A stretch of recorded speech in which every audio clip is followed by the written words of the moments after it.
All right, everybody. Welcome back to another edition of the Two Dudes podcast. We are those two dudes. I'm Rick. That's Kevin. What's going on, Kev? Man, shit, trying to make it do what it do, trying to make it work best I can, so I don't end up out there twerking. Thanks for putting that image in my head. Appreciate that. Hey, big niggas got to eat too. Hey, so I had two possible titles for today's show. Run it back or run it flat. So you know which one it's going to be. You know which one it's going to be, but that's okay. You on some bullshit like the rest of you motherfuckers. I'm not. I'm on a revenge tour right now. Yeah, you're on a hurt tour. No, I'm not hurt. In the AFC West. I'm not hurt. I'd probably be hurt. I wouldn't even be hurt if y'all won. Although we're going to get to she took a $50 bet just because it was the Chiefs, because she a fucking Broncos fan. Motherfucker just hurt. Not my fault. Y'all teams ain't legit yet. Step your game up. Come, as you say, come to the big boy table where everybody else is. I'm sorry. How many fingers I got up? And like How many championships we got? Now let me take one away. That's you. You not at the big boy table yet. You're not. I told you last week, week before last. If you go online now, how many championships do the Raiders have? What are people gonna say? Until they research. 3. They're gonna say they don't have to research. Real Raiders fans know. Real fans know. What did you say? Raider fan. A lot of you motherfuckers ain't smart enough to work a laptop. So a lot of you ain't gonna know. But average fans that are on TV, online, they're gonna say this until they research. They'll say this for Kansas City until they research. They'll say this for Denver until they research. No, they not going out like that. I'm a Knicks fan. I didn't know the Knicks had championship rings till like 5 years into being a fan. Bro, who coached the Bulls? Who coached the Bulls during their championship years? Bill Jackson. He was a member of that Knicks team. He got rocks all on his hands. Yeah, that's the thing. I didn't know till 5-6 years in when the Bulls-Knicks rivalry really got good. It was like, oh yeah, it's got to be different for Phil being the coach of the team he won his first ring with. I was like, what? Then what did I do? Research. I told you, the sports now, unfortunately, is a novelty of fans. You don't see I'll give oh boy does all the black movies.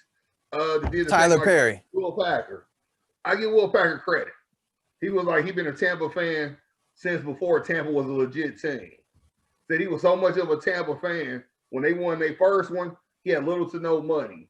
Drove to LA where the I guess Super Bowl was, or Chargers, San Diego, wherever it was. Yeah. Go to the game, got a room at the Motel 6 just to be close to the stadium, watching the game on one of their shitty ass TVs, just so he could say he was there. That's a motherfucking fan. Today's fan, I'm just gonna go. I ain't trying to go to the game. I just want to be in the city because everybody go be there. That's the majority of the motherfuckers that go now. I feel you on that, and you know that if the Raiders were in the Super Bowl, I would try everything I could to get to Vegas or wherever they would be playing. So look for that to be happening within the next couple of years. But before we get back to football, though, there's a difference though. You'll do that, and you'll have a plan of where you're going to go watch the game, where you're gonna make sure you get optimum watch of the game. These novelty motherfuckers just go to go. They ain't trying to watch. They just want to be in the scene, taking pictures. Hey, look at me. The fucking camera. I'm trying to watch the game. That's why Sunday. Now, see, I'm gonna say this though. That's the difference between Raider fan and most of them other fans. We can smell a rat out. Raider fan knows if Raider fan is real Raider fan. You know, if you like Giants fan or Eagles fan or to some degree even Broncos fan, you can tell the fake ones. It ain't no fake ones with the silver and black because they go all out. They get dressed up. They are crazy. Trust and believe. That's the way we roll. You're missing the word I use. Novelty fan versus real fan. We're outnumbered 6-1. Regardless of where you go, we're outnumbered. That's why you see so many jobs give away tickets now. It's easier for a stadium to sell to a job versus trying to do actual ticket sales. Because a lot of us motherfuckers be like, I ain't paying that. I'll just stay at home and watch it. And we will have a good ass time at home watching.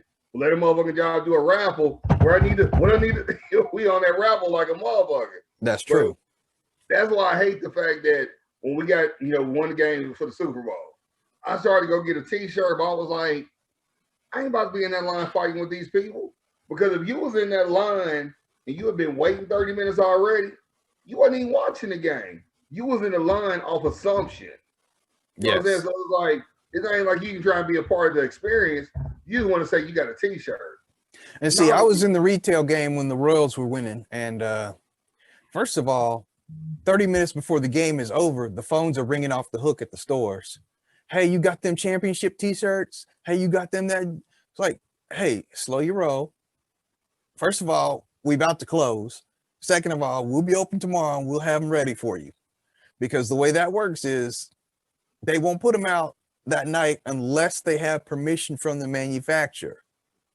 And if they don't, we do get them. We'll have them. If we say we'll have them, it ain't no joke because most stores get them 1 to 2 days before the game via UPS or FedEx.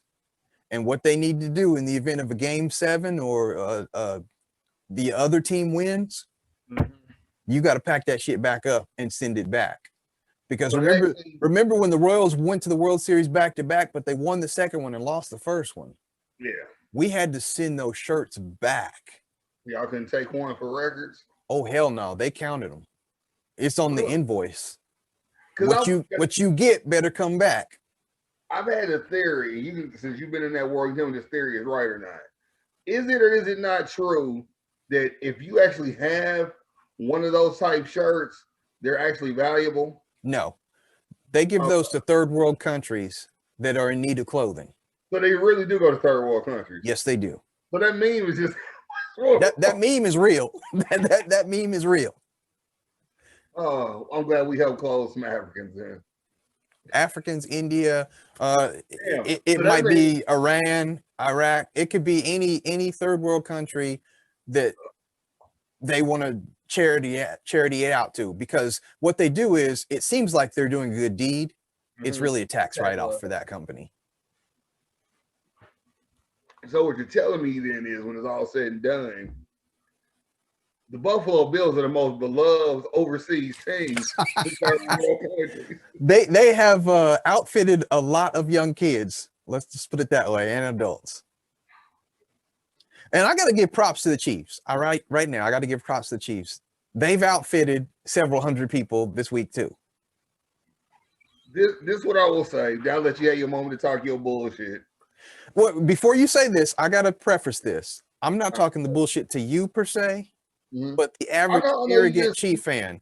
This is going out to Nick Wright, and I'm gonna get to Nick Wright in a minute because he had to eat a whole bunch of crow this morning. But go ahead. But it's like, no, it's like I tell you, because this is where breaking news: Britt Reed gets put on administrative leave. Shocker! Like we didn't see that coming. You about to get fired. So this is what I was saying. This goes Nick Wright and others. You win some, you lose some. Did the officials help? Yes, they did. No team can win if they don't play at least a half of football. I don't give a fuck who you are. Even when it's been games we've had a dominant quarter, we still had another decent quarter in there somewhere to where we kept the ball moving. First half, when we did nothing in the first half, that let me know the game was over. Because truth be told, I stopped watching at halftime. I was like, yeah, I'm not watching this. Because like my friend Tyron kept talking about, you got to admit Kansas City playing bad, Kansas City playing bad. I told him, I said, you know what? You're making me say this, I don't want to. You don't know the game of football. I said the game of football, basketball, even baseball is about momentum. If you can't get momentum, you can't do anything. Every time we had a positive play, there was a yellow flag on the ground. Anything positive, offensively or defensively, there was a yellow flag on the ground. That Matthew interception was the game changer to get us going. Then they said it was holding. You saw the replay. That was nothing but hand fighting between a receiver and a corner. Nothing big. Then when Brady clearly threw an uncatchable pass in the end zone, they called Tyrann for holding. He was within 5 yards, and him and their tight end collided. There was no holding in that. No, they didn't call holding on that. They called tripping or pass But there was interference. one But thing yeah, that happened. Then when the pass interference happened on I forget what his name on the other side, and he's notorious for getting pass interferences. That one he did nothing at all, and that pass was 5 yards in front of the receiver. Flag thrown. Dude, Mike Evans, I've drafted him on past 3-4 fantasy football teams. He's not a burner in any way, shape, or form. He was not running up under that pass. He would have dove and still wouldn't have caught it. But it's just one thing to where the NFL, I think, blatantly lets you know when they want a story to go, they have a story to go. Plain and simple. but I saw this coming. I really did, and I told both of y'all, you and Tony, last week, that Tampa Bay has to beat Kansas City, but Yeah. Kansas City has to beat Tampa Bay and the And refs. when I woke up Sunday morning, I was like, Tampa by 5. So where the rest of the day, I was just like, you watch the game? I was like, yeah, I'm cool, whatever. I literally went to Quick Trip, got some gas, and went to the crib. I ain't stopped getting no wings, no nothing. I just went to the crib. This is how much I wasn't into the game. What did you eat for the game? What did you eat anything special because of the Super Bowl? Pizza, beer, all that good stuff, chips. That's Just, what I ate for the game. yeah. Oatmeal. Wow. So I knew bullshit was coming. I ate oatmeal, then I changed at halftime and never went back. It just let the alerts hit my phone because I saw how lopsided it was. And then at the same time, whenever you're the luckiest team, the bad's gonna come when you don't need it to come. We've been lucky all this year with the COVID. Everybody else had COVID issues some way, shape, or form, or something has happened. We had it in preseason, before preseason. I'm opting out. I'm opting out. I'm opting out. We came that everything was cool. We got against a team with a good defensive line, and we didn't have enough backup linemen, and that was the end of it. And we don't use our fullback, so we ain't use you in 17 weeks. Go out there and block. And I ain't blocked nobody since Yeah. They took advantage of that. So it's like Fisher bought us time because we had to worry about one lineman. Nothing more, nothing less. But when you lose Fisher, now you got 2 out of place. And the rookie you drafted, as soon as he signed that contract, I'm opting out. Let me get that check for $150. I'll see y'all next season. He fucking played us. We should have cut his punk ass. But it's one of the things where, and then to see them do a piece on the wannabe orderly ass doctor. I was going to get to him. Because bitch ass should have been there regardless. Y'all, here's what y'all got to be careful of next season. The Super Bowl hangover. When there's a losing squad, they play like crap the next season. And y'all, you may not agree with me on this. Brett Veach is not going to be able to take that $1.25 and stretch a buck in this offseason, because you're going to have 2 kinds of players. The kind of player that wants more money, or he's going to walk, or the kind of player that is due for a bigger contract and they don't want to make any concessions. They don't want to spread it out. That's the thing. We really don't have any player that's due a big contract. But do you know? Because now you got the doctor that I was just getting ready to get to. He sat out. He's like, man, with me, we win a Super Bowl. Without me, you don't. I think I'm more important than I really am. He's going to try to play you. And what did you like? Pay us back the $250 we gave you. Then we're going to go ahead and cut you. We'll draft linemen before we pay your ass what you. But that means you're going to have a rookie in a weak spot. Eric Fisher now believes that he's more important than he really is. I'd rather have a rookie that can get trained than you throwing somebody in the spot and they only had 2 weeks to prepare. You see what I'm saying? It's one of the things. And another thing I'll say that I didn't like, and everybody told me I was tripping, and even my homie Joe said the same thing on the KC the Queens podcast. Whenever we put shit out, he was like, it really ain't that big of a difference as far as the travel, and I think it is, because Tampa, you at home, you're doing your normal schedule, and you're getting away from your family. We're here an extra week, dealing with family and friends trying to prepare for the Super Bowl, we don't get that separation like I'm sure they got the week of the Super Bowl. So I don't care who you are, you gotta have that time apart. You gotta have that separation to get focused. And I really think the NFL should have been like, you know what? To make this level playing field, we're gonna move this game somewhere else. Tampa, y'all get the game next year. I think the game should have been relocated. Or you should have been like, you know what, Kansas City, y'all still come a week early like y'all would do. And we can figure out, all right, you're at the embassy, you're at the Hilton. On Tuesday is your press day. Wednesday is your press day. Everything by Zoom. I feel you on that. And let me break it down to you like this. If Gardner Minshew is the starting quarterback for Tampa Bay, they move that game because it's Tom Brady and they want to see Tom Brady be the first quarterback to quarterback his home team. That game does not get moved. You said so. We on the same page. I was like, it was a bunch of bullshit that just they wouldn't go let go of that cliche opportunity. Like right now, I saw that in a big deal how Gronk went to Disneyland. They're working out for Tom to go. So it's gonna be a big special to do when Tom go. They don't get the fuck out of here with that shit. Hey. But all right, back to Nick Wright. They're gonna have your Nick Wright moment because I know you despise him. Well, first of all, I don't know if this will get back to him or not, but if it happens to, you'd be better off. Let me just start off by saying, fuck you, Nick. Y'all lost. Fuck you. Okay, now back to the serious part of it. This morning, on First Things First, not only did Brandon and I forget the female's name, they both grilled him. And he was quiet, but he was mumbling the whole time. I think he actually told her to shut up under his breath at one point. I couldn't stop laughing then because he was butthurt. But the thing is, he tried to deflect it instead of offer the Chiefs poor play. He went total 180 and said, okay, Tom Brady's the GOAT, just like LeBron is the GOAT. There'll never be any more like them, which started a whole different debate. Because let's face it, Tom Brady's not the GOAT. I mean, LeBron James is not the GOAT.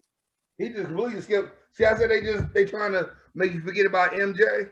Yes, and you should have saw all the posts right after that. Okay, I'm gonna give it to Tom Brady. Don't like him, but that's for different reasons. But when you got 7 wins, 7 rings, I can't help but say you're the GOAT. You're the GOAT. I'm gonna give it to you. LeBron James. He's not 7-4. He's 4-7. That's not GOAT. Here's my question to you. We've been here. We've seen Brady go 7-3 in the Super Bowl, basically. Yes. How many of them 7 do you respect, though? 1. Damn, which one? You say the one he just got? We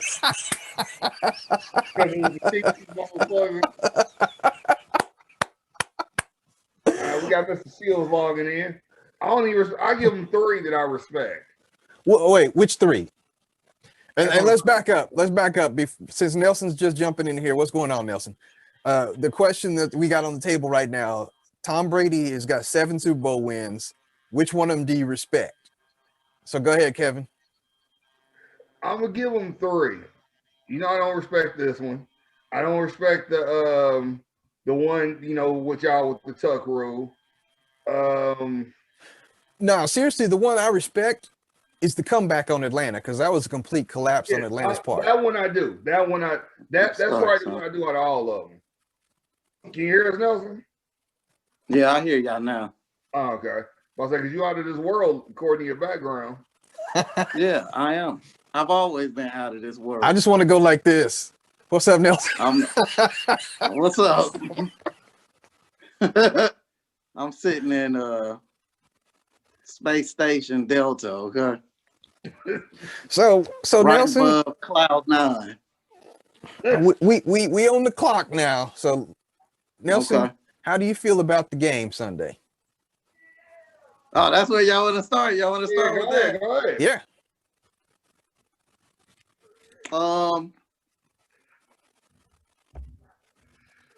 They were totally dominated by Tampa. And I'm gonna say this to all the crybaby ass Chiefs fans.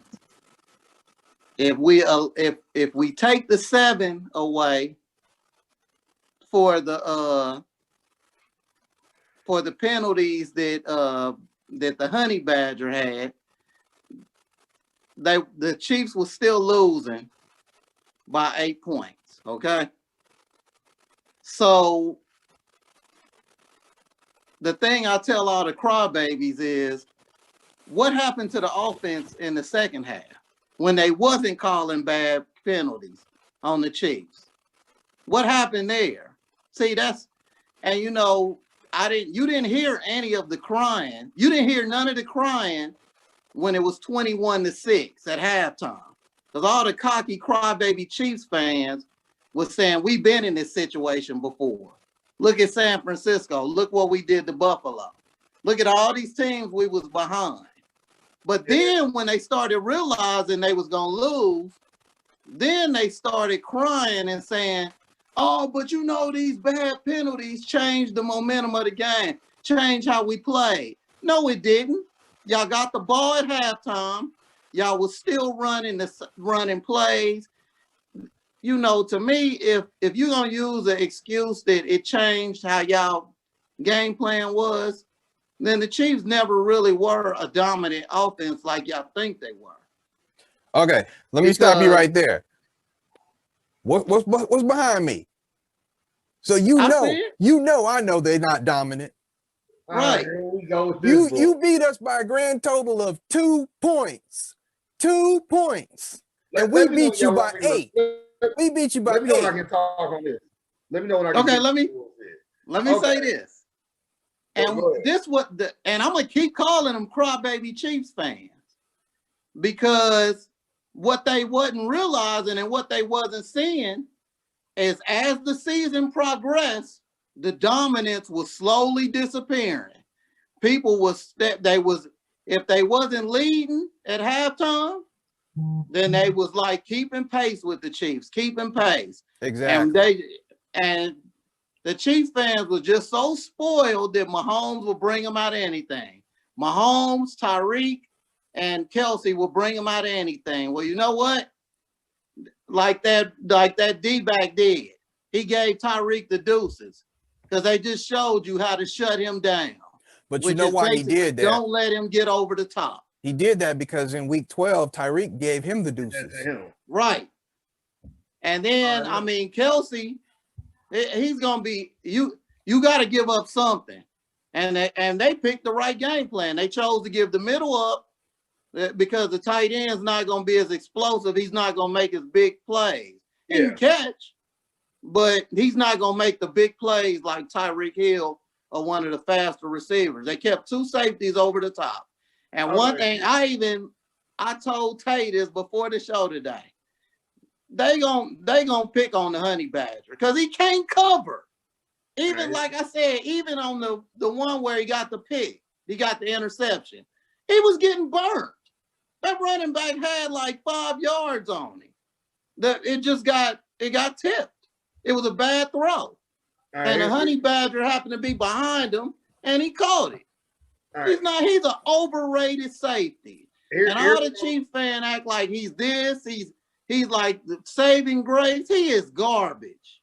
That's disrespectful. I'm not gonna call him garbage, but he's not as good as what he thinks he is, and he's not as good as what the Chiefs fans think he is. Let me jump in here. This is what I'm gonna say. Richard, first, fuck your team. As far as Honey Badger is like Eric Berry. It ain't a lot of fucking good safeties out there to begin with, so it don't take much to be top 5. I always felt like Eric Berry wasn't what everybody thought he was. Honey Badger is the Herm Edwards of safeties. He that good hype man, just go make a play. Everybody go blow, lose their mind, and he gonna be like, I'm gonna do it for him. I'm gonna run through that wall for him. Is he a stat stuffer? By no means is he not. But he's that that heart that pumps that blood that gets everybody going. He's like Ray Lewis. Ray Lewis wasn't the greatest linebacker, but he was the greatest cleanup linebacker you ever seen. That motherfucker come through and hit anybody when somebody hold him in the air. That's what Hunchback is. But you know what? Okay, I this is where I disagree with you on that. Eric Berry was very instinctive. He might not have the athletic prowess and all of that, but he was very instinctive as a safety. Honey Badger to me is not really instinctive. He's just a high energy guy that just kind of runs all over the field, but to have the actual skill, you know what I mean? He doesn't do anything like great, or he just does everything average. He has to be in a system like ours to where, right? That's, like I told you when he was on it last time. Our Achilles heel in the secondary is our defense let both safeties roam free. There is no, you say here, we just roam to where in all actuality, we need to be in a 4-2-2, well, 4-2-5, to where we have additional safety that plays coverage sideline to sideline. We needed something like that. As far as the game, I knew at halftime the game was over because we didn't get momentum. We couldn't get momentum. And Andy's biggest offensive Achilles heel since he's been to Kansas City, outside of when we won last year, we never had a consistent run game. Our best runner is at home in Cali taking care of his mom. We needed him to get a run game because Richardson, he'll rush 30 times, give you 20 yards. That's only going to do so much. And Khalid Bell, he's good, but this motherfucker just like to hit people. I need you to run. And yeah, you're big, you're strong, you're a small Maurice Jones-Drew. Run. Maurice Jones-Drew still ran the fucking ball. Quit looking for hits to where they go cart your ass off again. As far as the second half, pressing. And like I told Rich, I told you several times throughout the season, they kept playing with no umph to them. Andy had the team, but Andy didn't have the team to where he can get a Herm Edwards speech to where everybody get fired up. They ain't been fired up all season. And it's like I agree with you there because they had that, oh, it's okay. We'll turn it on. We'll turn it on. And I told you, didn't I tell you, those comeback games was going to be a kick in the ass because niggas was too cocky because they had did it too much. So when it came time to do it again, at some point, that gas is going to run out. They kept hitting that gas and they wasn't getting no acceleration because that tank was empty. They had did it too many fucking times. Now, I don't know if y'all heard Romo mention this, but Bruce Arians said before the game, the magic number was 40. He felt that if his team was the first one to 40, they won that game. You know where he got that 40 from, by the way. I heard that. And I agree with him on that. He was right about that. So it is one of those things to where, in some regards, Andy did get out coached. He did. That was one of my points.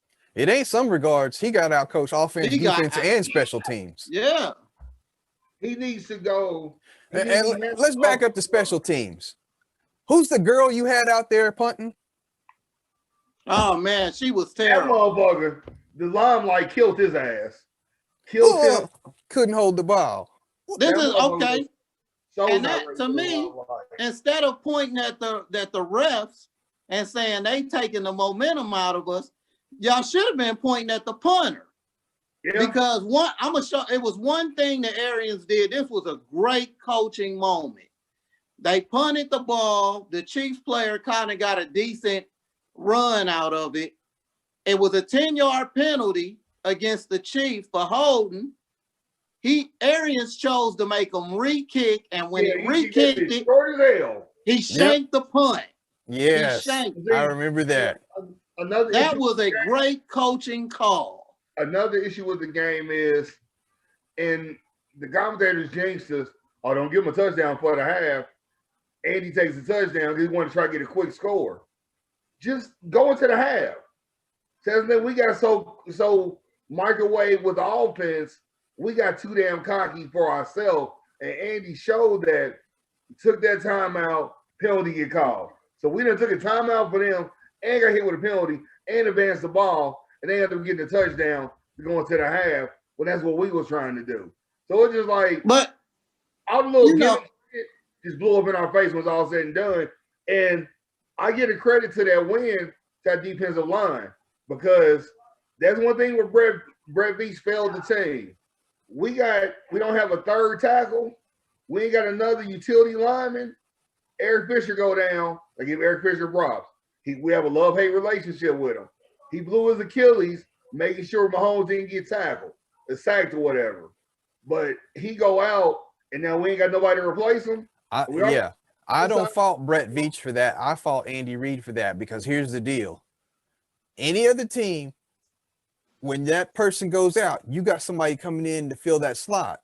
Andy's playing musical chairs. We gonna move this person to that side, then fill his spot with somebody, and then slide somebody over. That's too much moving. Time, though, you got 3 different people playing out of position. We was playing Russian roulette with offensive line. We've been doing that all season, unfortunately. That's one thing we have to fix going into next year. But the ultimate downfall of the Chiefs all year, we had no sense of urgency. It was just like it's one of the things where, like Nell, you balling and you reading the paper, you ball every Friday, you the nigga to see, you get to feeling yourself. These niggas was feeling themselves too much. Because number one in this, number one in that, number one in this. Shit don't mean nothing if you don't get a ring. All said and done. Because Tampa Bay wasn't tossing too much of anything. Them motherfuckers got the ring. And yeah, I don't want people to think that I'm saying the refs didn't make no bad calls. They made the 3 worst calls were against the Chiefs. There was no holding, the honey badger, there wasn't no pass interference in the end zone, and it was another bad penalty. Pass interference on the sideline. But okay, this was what I'll say to the Chiefs fans. Where was y'all yelling and screaming when it was head-to-head contact that made that dude fumble the ball out of bounds against Buffalo? They wasn't yelling then. Well, that Buffalo y'all wasn't yelling. The helmet to helmet against the Buffalo game that cost them 7 points. Oh, when the ball went out of bounds. Okay. Yeah, and they didn't call it. See, I bring that point up because I want the Chiefs fan to know y'all been the beneficiary of some cheating too.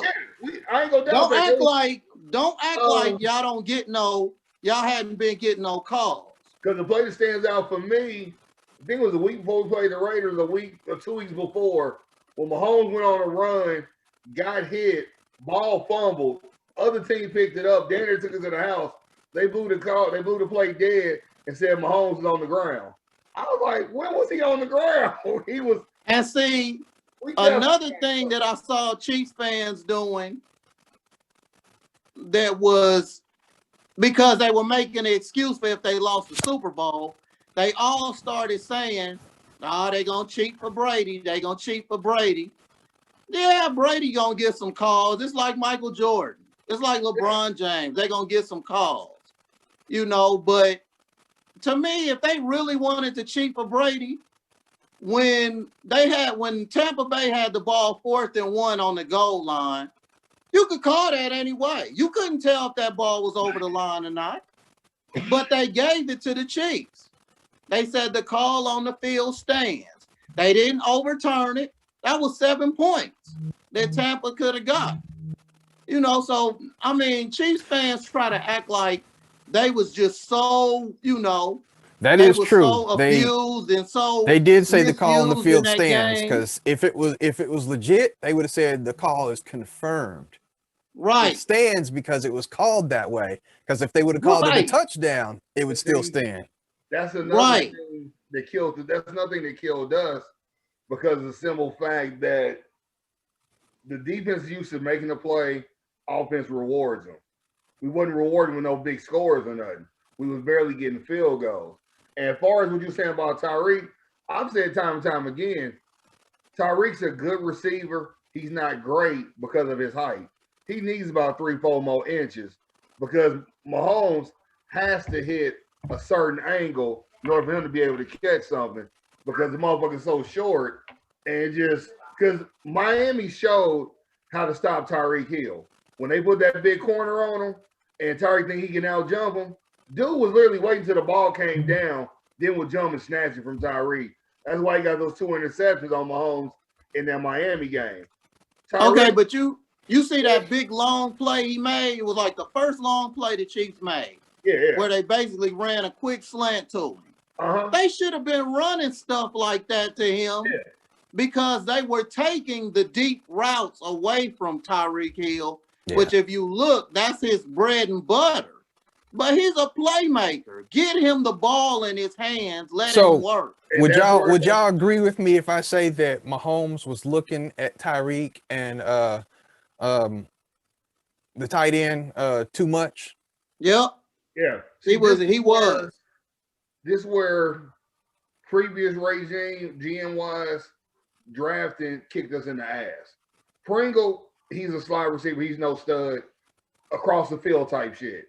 Robinson was supposed to be that guy for us that we drafted because he came from Michigan. He was coached by Harbaugh, NFL system. Has he done anything to show you he deserves another contract from anybody? Like I told you, Richard, last season, all season, he goes to motherfucking New York, and when he's in New York, they don't sign him. He come back 1 year deal to us. So it's one of They cleared him to play, right? Yes. Yeah. And they did. I can't even remember him catching a pass. What's up, Tim? What's going on, man? He Not ain't a whole getting lot. it off because he dropped more touchdowns this season than he caught. I don't know what was in his psyche this season, but Robinson ain't near did what he did the year before. And what about Hardman? Hardman, Oh, Pringle, and Robinson, none of them are a threat. They're not. Hardman is like Tyreek. You got to hit him on screens and shit. But even when you do, he act like he McCoy holding the ball out there like that and shit. So it's like I had told one of my friends this. I said, you know what? If Mahomes wasn't such a good dude, I swear to y'all, it looked like he was trying to throw that game. Like it was fixed. I don't to me, agree with he that. didn't look right. It looked like he was trying to do more than he could. That's what it looked like to me. He was pressing, doing more than he could, and in some regards, as Chris would say, the fix was in because Yeah. don't be surprised if it's Kansas City, Tampa next year, and then there's the passing of the torch. Because remember, we lost to them when he was with New England. Then the next year we won Super Bowl championship. Passing of the AFC torch. Next season, both teams are pretty much solidified. Got some pieces we need to bring back, but all the major pieces are signed. It could be another Kansas City, Tampa. We win, passing of the torch. The NFL sets that shit how they want to. Because what the guy said today, he was like, Brady got 7. He's at his cap. He ain't getting no more rings. So it's up to Mahomes and everybody else to see who's going to be the next Brady. I was just like, damn. He just freely fucking said that on TV. And the commentators looking at him like, nigga, that wasn't in the script for you to say no shit like that. You know, and then honestly, when I look at Brady's team he had, nobody really realized this. I think this was the second best team Brady ever been on. The first team was that one with Randy Moss and Corey Dillon where, and I think the Chiefs need to look at that and understand too. You know, if they were so in love with Brady, why didn't they let that team go undefeated that year? Why didn't they cheat for them? That would have been a major accomplishment under Brady's belt. Now here's the thing. Here's the beat thing in the though. Super Bowl. Now you mentioned those two teams. The team that he had with Randy Moss, where they went, 18-0 before they got to the Super Bowl, and then this team here. What do they have in common? They all played as a team. Yep. You had solid players, you had solid role players. The only reason why they didn't go 19-0 and win the Super Bowl in that New England team is because they ran into a better team in the Giants. A true team. Yeah. They had a great defense. That defense is great. But here's the thing I will say with Brady and with when they went 18 or whatever and over they lost, Brady made Mike Evans look like he was fucking Jerry Rice. Made Randy Moss look like he was Jerry Rice ×2. Mike Evans ain't never had this many damn touchdowns. He ain't never put up the shit he put up this year. That's when you gotta give Brady. That's the one thing Kansas City needs. Travis, Tony Gonzalez ×10. You still need a go-to receiver that has the height and everything that you need that can do anything when you need it. Because And that's the mark of a great quarterback. A great quarterback will make an average receiver look good. If the average receiver has the attributes, you can't make a 5'7" nigga look 6'4". You just can't do it. Unless Scotty Miller. Well, I think Scotty Miller. Scotty only played one play though. Scotty ain't played all year. Scotty played one play. this is how they That got was broken exploited too. defense. Yeah, it was. Everybody always got to pull Scotty Miller off their butt. That was broken defense. We're not talking about Scotty. You know, But the no, Chiefs- if you want to look at the shorter receivers, go back to New England. Wes Welker. yeah, that's what Wes Welker was on that team with Moss. Yeah, And who was the other one? What I'm saying is, if you got that Julian Edelman. That one, yes.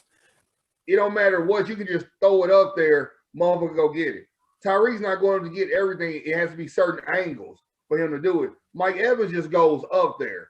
I've had him on my fantasy team. I know he's put up numbers, but this year he put up numbers for me. And I was like, nigga, you done gave me several 200-yard, multiple touchdown games. Last year, the best you gave me was like a 150 in a 2-touchdown game. Brady made him that much better. And that's what Kansas City needs to give Mahomes. They need to give him, you got Travis, put Tyreek in the slot, or put him in number 2, and give him a big body. You ain't got to be Megatron, no shit like that, but give him a consistent big body that you can go to. Because if we don't get a third receiver, and we don't have our run game, it's going to be repeated what it was on Sunday. Me, honestly, I don't even think it was Brady that made Evans that much better. It was the running game because you had to respect it. You had two beasts back there that could run. So it's like, what do? Do you back out and let them run all over you? Or, I mean, you had to pick your poison, and Evans was just the beneficiary. The addition of Leonard Fournette was exactly. Yeah, And that was crucial. Brady's arm is it's crisp at times, but it's not deadly as it used to be. But I give that credit to the running game. Like Brady made the throws, indeed. Evans did what he was supposed to do. When you got Goodwin, Antonio Brown, and everybody else out there as threats, you're supposed to catch the ball and make the yards. Hey, we don't mention Antonio Clown on this show. That is probably the best point I done heard so far on this show. And I wanted to get to that. really. Leonard Fournette was running like he hated the Chiefs. Oh my He God! was running over them. The other running back was really juking them and kind of slashing and getting yards. And I agree. That's why Brady only had 195 yards, because his running backs was effective when they needed to be. When they needed to be. Hey, Yeah. Fournette wasn't trying to go back to Jacksonville. He's like in Jacksonville, edible arrangement right now. Thank you. So, Richard, my question to you: how bad did you grit your teeth when Antonio Brown got that touchdown? You know what? I knew the game was already at hand. So I just hated. I didn't hate the fact that he got it. He really should have got one in Pittsburgh anyway. But I hated the fact of how he went about getting it. Don't try to ask Pittsburgh to send you to New England. They say no, and then you go to the Raiders and do everything you can to get cut so you can still play with Brady. I didn't like the way that whole thing unfolded. But once he was out of our hair, wasn't nothing we could do about it. He's a free agent. He can go anywhere he wants. That was some whole shit. That really was. All right, so Super Bowl came when Kansas City lost or whatever. You know, No, I want to point this out because Kansas City didn't just lose. Because you have to understand, Friday morning when I woke up, the Friday before the Super Bowl, I'm like, oh my God, this is the anniversary from 2002 when Oakland played Tampa Bay and we lost by 20. Oh my God. I felt bad that day. Sunday night came around. it made you. Thank feel you better. for erasing that horrible memory. Because y'all lost by what, 22? I stopped watching. I don't know what we lost by. And you know what? It's funny that you brought that up, because I was arguing with a guy in this group called the Sports Den that said that Lynch was like one of the greatest safeties that ever played a game. Man, listen, And I told that dude, I said, No. he is the beneficiary of one of the best defenses to ever play. That defense Warren had Sapp, Derek Brooks. Brooks. Yeah. Yeah, that front They seven was, probably were that going front like seven was outstanding. He said that Lynch was the hardest hitter in the NFL. He was I was like, oh my God, No. I'm sorry. really talking to No. somebody. I I'm was telling always you, I was comparison. done when he said that. It was always a comparison in NFC between Lynch and Dawkins, Brian Dawkins. I will take Brian Dawkins any day over John Lynch. Because I told the guy, I'm not saying Lynch wasn't a good safety, but come on, I told him I can name 10 safeties that are currently playing or played when Lynch played that was better than him. Easy. I said he had good cornerbacks, he had good line, he had great players at every level of defense with him. True. So when you have that kind of greatness, it only makes you propel yourself to better than what you actually That's are. right. Because when he went to Denver, their defense was good there. Yes. Yeah. That motherfucker, he rolled some waves. God damn. Hey, I no mean, I pun was actually intended. shocked that he got in the Hall of Fame. No pun intended, got in. but Troy Polamalu was head and shoulders above John Lynch. Right. I can agree with that. And I wasn't even thinking about him. I can agree with On that. a side note, I read because of that Head and Shoulders commercial, he had to insure his hair for $1 million. That's Yep. fucking insane. That is fucking insane. Now I'm about to run up on nigga and cut his hair and go get some money. Fuck the pandemic. I'm about to cut some hair. All right, so here's my question to everyone. Okay. We got 154 days now, Richard, until next season. 154 days until training camp, kids. After what you've seen this season, everybody's seen these workout flaws. Who are you picking as just off top, as what you've seen toward the end of the year? Who are you picking as your surprise team for next season? Who's your Cinderella to make the playoffs? All right. First of all, you know who I'm going with, because there's no possible way we're going to go 6-3 and then lose out down the stretch 3 years in a row. That's possible. All Gruden has to do is go defense, 1 and 2 in the draft, and we're good. If he screws that up, I'm going to cry all summer long. You ready to cry? You got some tissue, motherfucker? I'm just saying. I'm just saying. We good. We good. Now, other than my team, I'm going to say it's hard to say Cleveland because. Nah, Cleveland went to the playoffs. You can't pick them. You want to say they gonna go back. Dang. I'm gonna let y'all pick first. Then I need to think about this. Yeah, I'm trying to think myself. I'm gonna reach on this, but I think coaching change is gonna improve them. I'm going Jets. I think the Jets can lead. No. Jets can have. Here's the reason why. You in the same division with Buffalo. New England is still good defensively. And Miami's even better. You got to go through all three of them to be a surprise? Nah, it ain't happening, bro. Is that rookie QB gonna be able to do it again? And first of all, he didn't do anything because every time they put Fitzmagic in. Is he gonna be able to do it without Fitzmagic being there? Because I think Fitzmagic is gone. Was Buffalo real or was they fake? Buffalo's for real. Buffalo's that much we know. Buffalo's for can't real. tell because we smacked them twice. Buffalo's for real. That's all it is to it. They for real, and they're hungry too. I think that ass whooping that y'all just gave them. Okay, we got 10 minutes here. That ass whooping that y'all gave them is going to propel them to be a lot better next season. So forget about the Jets. All right, so Tim, who's your sleeper? I'm gonna go out on the limb and say the Chargers, man. I'm gonna throw the Chargers out there because they got a good young nucleus defense. They had injuries, so they'll have a full team next year. I like the young quarterback. I'm gonna say the Chargers. As long as they keep the needle out the doctor's hand, they good. There you go. No poking nobody. Oh my God! You guys the sleeper besides Philly. I think honestly, I'm gonna go with and this all depends on if they get one of these quarterbacks in free agency or maybe through a draft. They need a quarterback. That's all I feel like they need, and that's Chicago. Yeah. But their defense is solid. Okay. I feel like their defense has just been getting robbed year after year because of a bad offense. You know, they got a decent running back, but he can't get off the ground because the damn quarterbacks can't throw. And Let that's, me I ask you mean, this. Nick Foles is not good in their system. And I hate that, believe it or not, I hate to say this, but if they got Carson Wentz, that might be an upgrade. Let me ask you this. Yeah. If they got Jameis Winston, would he work? Because he's out there. I thought the Saints re-signed him to one more year. I don't think they did yet. I don't think the free agency hasn't officially started yet, so I don't think so. Okay. Yeah, and Breeze did say that he will restructure his deal. He needs to retire. Yep. So I I think thought he he was got gonna he got retire, so too. close that he wants that one more year. okay, so next question. Well, hold on. Let me give you my sleeper. All right, go ahead. Washington. I thought about them. I really did, but I don't know about that QB situation. Hey, like, who's going to be I'm under saying up center? under center, it ain't happening.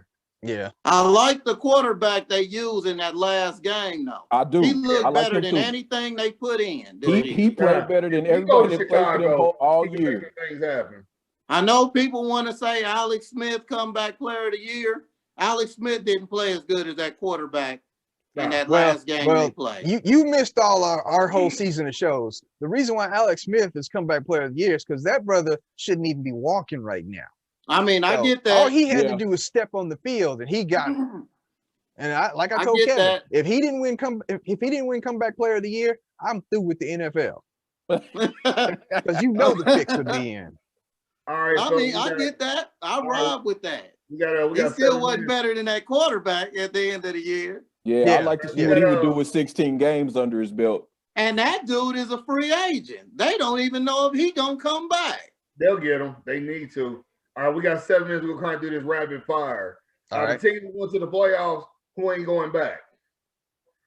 I'm going to say Green Bay. What? They need another receiver. Who's on the other side? Come on, that's like saying the Chiefs ain't gonna go back. That's a possibility. We got 23 free agents. That's a possibility. I'm gonna say Cleveland. All right, Tim, who you got? Yeah, I was going Cleveland, but he took that out of my head. Then let me go Colts. I don't think the Colts going back. I don't think Miami's going back. Okay. Oh, they made the playoffs. Oh wait, they did. They missed it.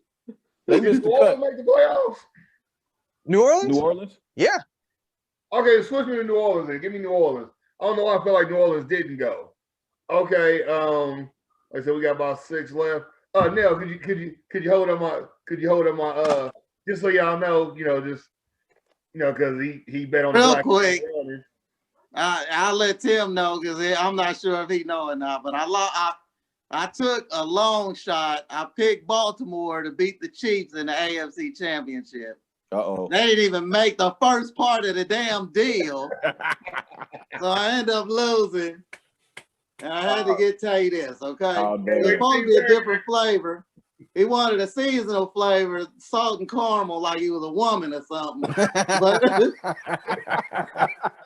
Hey, I said I wasn't called him like 45 minutes before the show started and said, "Is it what you want?" They don't have salted caramel. So he wanted apple, I got apple. Hey, I There you told go. that nigga, I ain't gonna pay for that shit. I'd rather let somebody else do it. Oh, man. And I actually, you see, I'm in space. I went to a space station out of this world to get it. Hey, now, real quick, gentlemen. Y'all wasn't privy to the 3-way bet we had. We had Tony last week.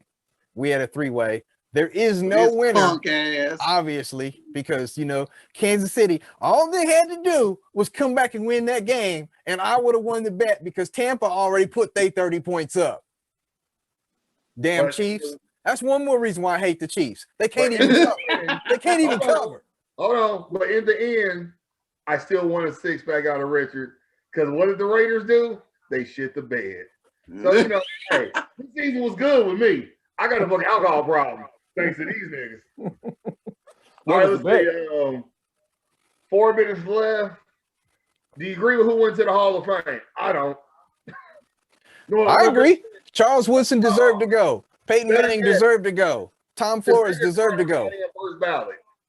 Say what? Did Megatron have got in first ballot? No. I hate to say this, and this is me, a Philly fan, saying this. I was happy to see Drew Pearson make it. Yeah, he deserved to get in finally. Even though I hate Dallas, he deserved to get in.